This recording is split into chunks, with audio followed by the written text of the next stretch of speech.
This is the race day show for day number 1 from USA Swimming Trials. I'm Tiffany Elias, joined by John Lone, and today we just wrapped up prelims for day number 1. Quite a few 400s in the water. What were your overall impressions? The first overall impression was it was a very long opening session.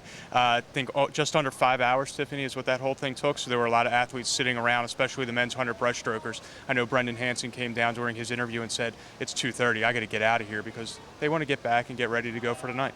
Now, you've been to multiple trials. That's uncommon for them to run this long? Typically, we've been seeing an hour and a half, maybe 2.5 would be a long day, but with 1,800 athletes qualified here, it was bound to be a long morning. So now one of the biggest of the stories, the biggest story from this morning was Michael Phelps deciding to swim the 400 IM. He's going to be second, right behind Lochte going into tonight's finals. 4-second difference there from the morning swims. What are your thoughts? My first thought is that there's no better way to kick off the championship finals of these trials than having the two best swimmers in the world go head-to-head. Ryan really, I think, threw down a gauntlet this morning, a 4:10 that looked really easy. So I think Michael's going to be playing a game of catch-up.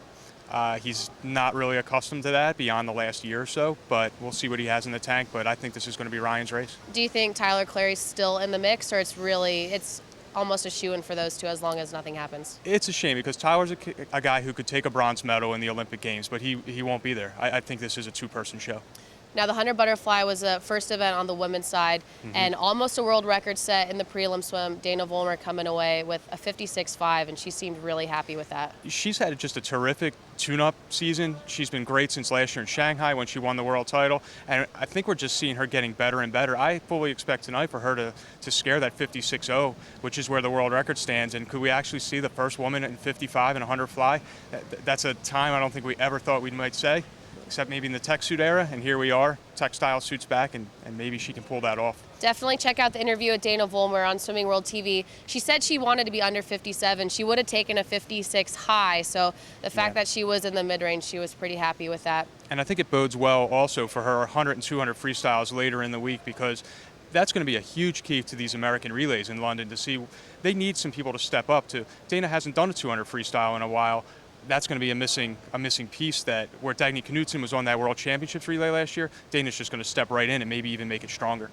On to the men's 400 freestyle. We're seeing a few bigger names come back tonight, but in my opinion, not one of the more exciting events of this session. We are really weak as a country, the United States, in that event, and unless something really turns the corner tonight, it's going to be a long haul in London. Peter Vanderkay, maybe he can show us something this evening, but that number 2 spot, we'll be really lucky to make a final in London. Right. Well, moving on to the women's 400 IM. This might be comparable to the women's 100 butterfly, but this is going to be an exciting showdown between Caitlin Leverins and Elizabeth Beisel, and a few others in the mix there, but mostly those two I think the eyes are on, would you say? Once Katie Hoff scratched that event last night to focus on the 200, 400 freestyles, this became a two-woman show. It's now Elizabeth Beisel for the win. I can't see Leverins, despite how good her NCAA season was, despite how talented she is.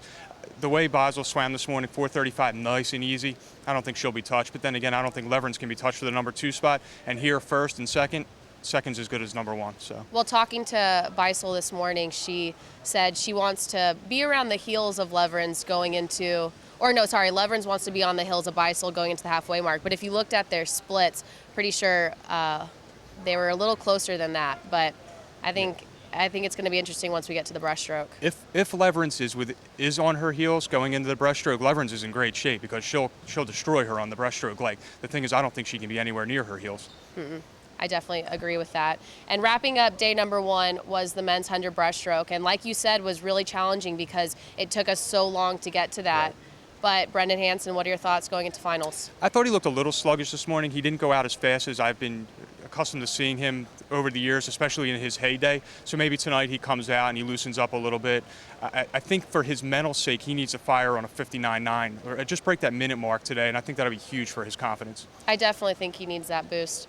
Well, that wraps up this morning session and a look at our predictions going into tonight. Make sure to watch Swimming World TV for interviews throughout the course of this meet. I'm Tiffany Elias with John Lone, and we will see you for the post-game show.